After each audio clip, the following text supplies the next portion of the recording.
చేసి కూడా ఇప్పుడు మీరు వచ్చారని వాళ్ళు చేసింది కూడా లేకపోతే చేయరండి. నేను చెప్తాను కదా, చిన్న పసిపిట్టలు పెట్టుకొని ఉన్నాం సార్. చెత్త తీసుకోబోతున్నారు. మేము కాదన్నా, మేము అనేది కాలవలు క్లీన్ చేయడం లేదు. ఇప్పుడు చేశారు, ఇద్దరు చూడండి. మేము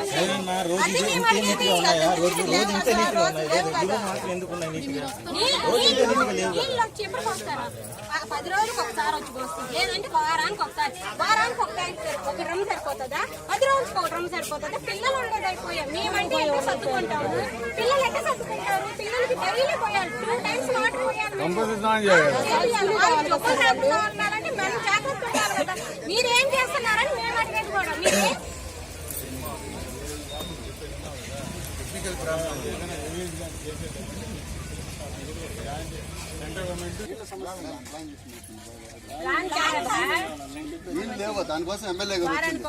మీకు నీళ్లు రావమ్మా, అందుకే ట్యాంకులు పోస్తున్నాయి అని. ఇప్పుడు పన్ను వస్తుంది కదా, కుళాయి పన్ను వస్తుంది కదా, ఎందుకు కట్టాలి సార్ మేము? ప్రాబ్లమ్స్ అని ఎక్కడ ఇల్లు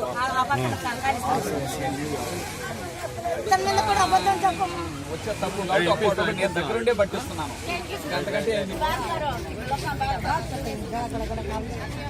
అన్న నమస్తే అన్న. అంటే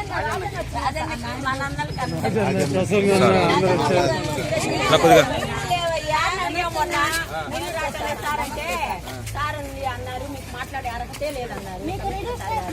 మీకు ప్లాన్ ఉందా అన్నారు. మేము రిజిస్ట్రేషన్ ఇక్కడ లేదు, మా దగ్గర వచ్చింది సార్ కొత్తగా. అదే సార్ అక్కడ లేదన్నారు. 40 సంవత్సరాల తర్వాత ఎట్లా వచ్చిందో మాకు మేము ఎవరితో చెప్పుకోవాలో కూడా మాకు అర్థం కావట్లేదు. అది సార్ మా సమస్య. మీరే చెప్పారు సార్ ఆ మాట.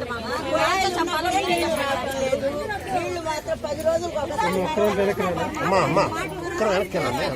ఈ అన్నని అడుగుతావా, ఈ అన్న అంటారు అమ్మా అంటారు.